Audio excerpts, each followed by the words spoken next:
হেল্পলাইনে আজকের ভিডিওটা থাকছে ইনস্টাগ্রামের একটি সেটিং সম্পর্কে। আমরা যারা ইনস্টাগ্রাম অ্যাকাউন্ট ব্যবহার করি বিভিন্ন সময় আমাদের অ্যাকাউন্টটি প্রাইভেট করে রাখার প্রয়োজন পড়ে। যারা তাদের ইনস্টাগ্রাম অ্যাকাউন্টটি প্রাইভেট করতে চাচ্ছেন তাদের জন্য আজকের ভিডিওটি খুবই গুরুত্বপূর্ণ। এজন্য প্রথমেই আপনাকে আপনার ইনস্টাগ্রাম অ্যাপটি আপডেট করে নিতে হবে, তাহলে আপনার ফোনটি ফাস্ট হবে এবং আমার দেখানো ভিডিওর সঙ্গে মিলে যাবে। এখন আমরা দেখাবো ভিডিওর মূল অংশ। আপনারা আপনাদের ইনস্টাগ্রাম অ্যাপে ক্লিক করবেন।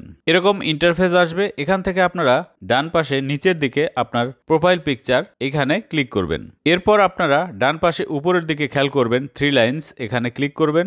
এখানেই দেখতে পারবেন অ্যাকাউন্ট প্রাইভেসি, এই অপশনে ক্লিক করবেন। এটা ডিফল্টে বা শুরুতে পাবলিক করা থাকবে, এখানে ক্লিক করবেন। এরকম ইন্টারফেস আসবে। এখান থেকে আপনারা ডান পাশে উপরের দিকে একটি বাটন দেখতে পাচ্ছেন, এই অপশনে ক্লিক করবেন। নরমালি এটা অফ করা থাকে। একটি ক্লিক করলে এরকম একটি পপ আপ আসবে, এর নিচেই পাবেন সুইচ টু প্রাইভেট, এই অপশনে ক্লিক করবেন।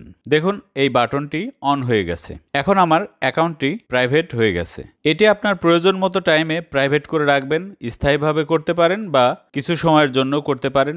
যখন আপনি মনে করবেন আপনার অ্যাকাউন্টটি আবার অ্যাক্টিভ বা পাবলিক করতে চাচ্ছেন, সেক্ষেত্রে এই অপশনে আসার পর আবার এই সুইচটাতে একটি ক্লিক করবেন। তাহলে আবার এরকম একটি পপ আপ আসবে, সুইচ টু পাবলিক, এই অপশনে ক্লিক করবেন। তাহলে আপনার অ্যাকাউন্টটি পূর্বের মতো আবার পাবলিক হয়ে যাবে। ভিডিওটি ভালো লাগলে অবশ্যই লাইক কমেন্ট দেবেন, শেয়ার করবেন বন্ধুদের মাঝে। আর যারা এখনো আমার চ্যানেলটি সাবস্ক্রাইব করেননি, অনুরোধ রইল সাবস্ক্রাইব করবেন। ভালো থাকবেন, আল্লাহ হাফেজ।